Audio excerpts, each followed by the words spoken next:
Salut tout le monde, aujourd'hui nous allons voir comment remplacer le connecteur de charge du Samsung Galaxy S24 Ultra qui vous demandera 20 minutes de votre temps et une difficulté de 2 sur 5. Avant de commencer, avec le code guide vidéo, vous aurez moins 10% sur votre panier lors du passage de votre commande sur notre site. Pour commencer, nous allons devoir éteindre le téléphone. Une fois celui-ci éteint, nous allons pouvoir retirer le S Pen ainsi que le tiroir SIM. Maintenant que tout est retiré, nous allons pouvoir chauffer la vitre arrière. Pour cela, munissez-vous d'un décapeur thermique ou d'un sèche-cheveux et chauffez le contour du téléphone durant 20 à 30 secondes. Cela permet de ramollir le sticker qui maintient la vitre arrière en place. Appliquez la ventouse sur le bas de celle-ci, puis tout en tirant dessus, insérez le médiateur en métal troué afin de créer un point d'insertion. Une fois le point d'insertion créé, remplacez le médiateur en métal par ceux en plastique et faites le tour du téléphone afin de décoller la vitre arrière du châssis. Si jamais vous rencontrez des points durs, n'hésitez pas à rechauffer la partie qui vous pose problème. Vous pouvez basculer la vitre arrière pour la retirer et la mettre de côté. Passons maintenant à la déconnexion de la batterie. Pour cela, nous allons retirer le support induction, dévisser les 3 vis cruciformes, décoller la nappe induction qui se trouve sur le côté droit ainsi que sur le haut-parleur externe. Passons le levier sous la nappe. N'oubliez pas de déconnecter cette nappe aussi sur la carte mère et mettez le support de côté.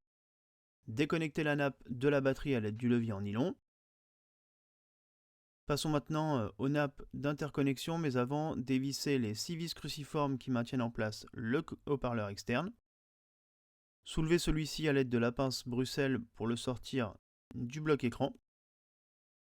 Maintenant que nous avons retiré le haut-parleur externe, nous allons pouvoir déconnecter la nappe réseau et la nappe d'interconnexion qui se trouve sur le connecteur de charge. Faites-le à l'aide du levier en nylon. Dévissez les 3 vis cruciformes qui maintiennent le connecteur de charge en place dans le téléphone. Une fois les vis retirées, soulevez les nappes et retirez le connecteur de charge à l'aide du levier en nylon. Il suffira simplement de le basculer par le haut et de venir le retirer du bloc écran. Avant d'installer le nouveau connecteur de charge,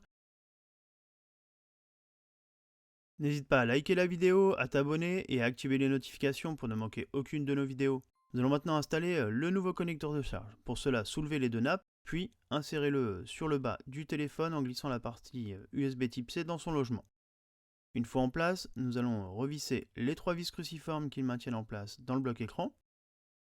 Puis, nous allons reconnecter les 2 nappes, commencer par la nappe réseau et enfin la nappe d'interconnexion.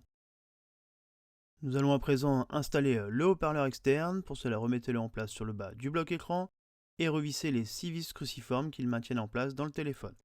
Reconnectez la nappe de la batterie sur la carte mère. Munissez-vous de la nappe de charge à induction. Replacez le cache en métal par-dessus la carte mère. Reconnectez la nappe à induction sur la carte mère et revissez les 4 vis cruciformes qui la maintiennent en place. Nettoyez la vitre arrière de tout résidu de colle et de sticker. Donc même chose pour la vitre arrière, nous avons utilisé le sticker d'origine. Pour cela, retirez la protection. Venez l'appliquer sur le bloc écran. Donc, vérifiez bien que celui-ci ne sort pas, ne dépasse pas, est bien en place. Il ne vous restera plus qu'à appuyer dessus pour le faire adhérer au bloc écran. Donc faites bien le tour avec le levier en nylon. Une fois que le sticker est bien en place, vous pouvez retirer la protection et venir installer la vitre arrière par-dessus. Voilà, vérifiez bien que les caméras sont bien en place dans leurs objectifs. Une fois en place, vous pouvez maintenant appliquer les pinces ou laisser votre téléphone sous des livres souples pendant une bonne heure avant de pouvoir l'utiliser. La réparation est maintenant terminée, vous pouvez réinsérer le S Pen, le tiroir SIM, allumer votre téléphone. Voilà, vous avez un écran tout neuf. Le tutoriel est maintenant terminé, retrouvez-nous sur nos différents réseaux sociaux et à bientôt sur la chaîne YouTube de SOS AV.